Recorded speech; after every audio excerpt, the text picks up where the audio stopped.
Polsce od dłuższego czasu. Wielu ludzi słyszało o Gromie, mówiło o Gromie, ale na co dzień ich nie widziało. Pamiętamy to pierwsze zdjęcie, jak wjeżdżali na Haiti i wszyscy żołnierze na lotnisku stali w okularach ciemnych i wszyscy się zastanawiali, co to za farsa. Pokażemy w 100% naszą historię. Zobaczycie, poznacie osoby, które do tej pory mijaliście może na ulicy, są dosyć niepozorne, a robiły niesamowite rzeczy w swoim życiu, więc to jest wartość taka, że warto zobaczyć ten program.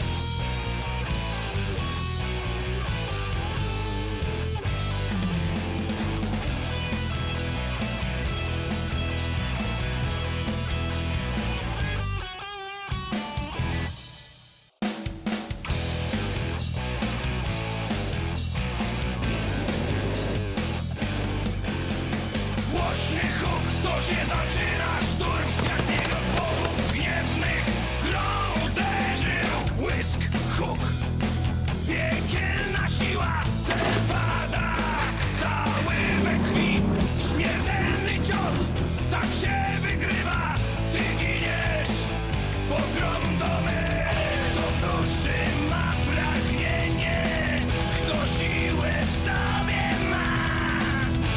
Walczysz tak jak my, by zostać jednym z nas.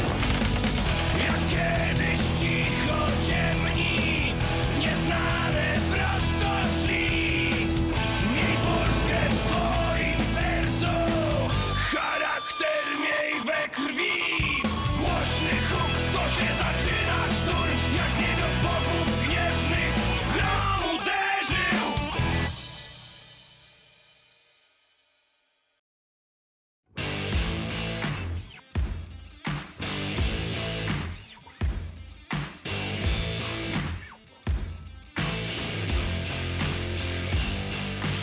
Program jest bardzo trudny, właściwie nie pamiętam, żebyśmy się porwali na coś takiego, żeby w ciągu 2 dni zagrać 2-4 godzinne bloki live'owe, tak skomplikowane w ilości osób na planie, poza planem, rekwizytów, filmów, różnego rodzaju materiałów, to jest bardzo intensywne.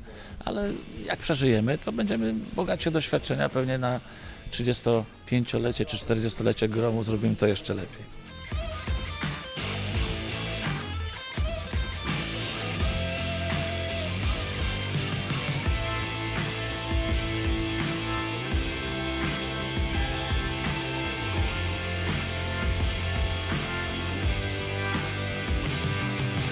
Współpracowaliśmy z najlepszymi jednostkami na świecie i tak naprawdę nie odstawaliśmy od nich. Brakuje nam trochę sprzętu takiego jak śmigłowce, rozpoznanie UV i cały ten wywiad, który jest, pracuje dla takiej jednostki, ale pod względem wyszkolenia, siły fizycznej byliśmy na tym samym poziomie.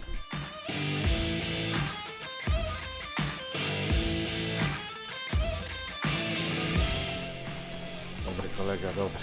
Jesteśmy zaprawieni w bojach, przede wszystkim tyle imprez, Mistrzostwa Świata, Mistrzostwa Europy, czy siatkarskie, czy też piłkarskie pozwalają nam na tego typu przedsięwzięcia. Staramy się tworzyć przede wszystkim ciekawy program dla naszych widzów i pokazać kawałek historii, ale także pokazać to, co w tej chwili jest powodem do dumy, przede wszystkim dla nas wszystkich. 30 sekund! Dobra.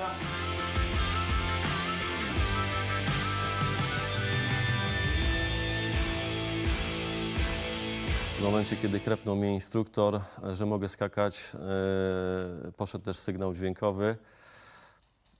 No i wtedy był problem, tak? Bo nogi nie chciały oderwać się od pokładu, ale jakoś siłą woli wypadłem i dalej Czy ktoś pomógł ewentualnie?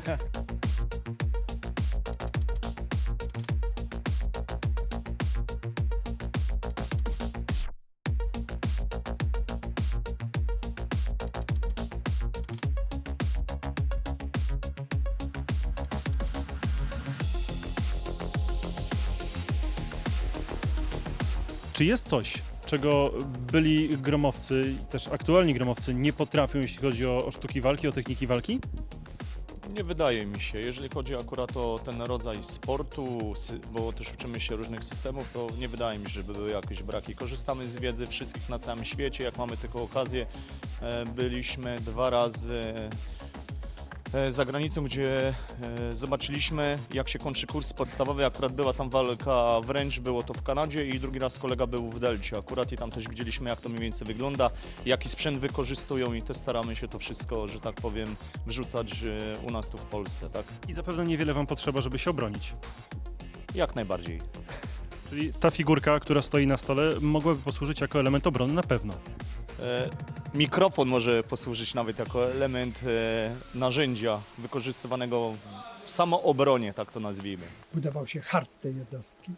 Zresztą służyli w niej zawsze najlepsi, bo od samego początku Petelicki, który był twórcą tej jednostki, wyszukiwał najlepszych wśród innych jednostek specjalnych Wojska Polskiego czy Policji, i stąd ludzie, którzy tam trafili, byli już przekonani o tym, że są znakomici, ale będąc wśród innych znakomitych, a mając do tego instruktorów amerykańskich czy angielskich, zobaczyli, że po prostu jest jeszcze wiele rzeczy do nauczenia się.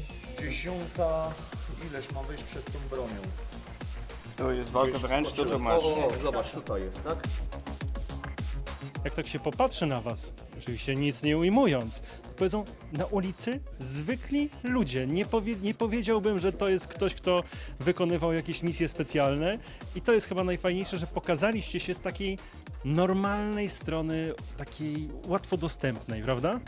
Jesteśmy normalnymi ludźmi, wykonywaliśmy swoją robotę jak najlepiej po rzemieślniczu, także zawsze się śmiejemy, że trzeba tam, gdzie nas stawiają, robić jak najlepiej, jak najdokładniej, jak najszybciej. Perfekcja nie jest dziełem przypadku.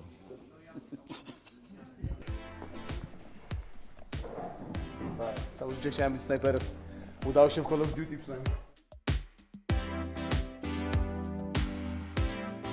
Jeszcze nie byliśmy w studiu telewizyjnym, więc to jest dla nas nowe. Ja nie byłem, ale również mój pies nie był, ale jakoś sobie dajemy radę. Psy są szybsze od nas, od operatorów, więc no, trzeba za nimi po prostu nadążyć. I jest to też element takiego strachu u przeciwnika.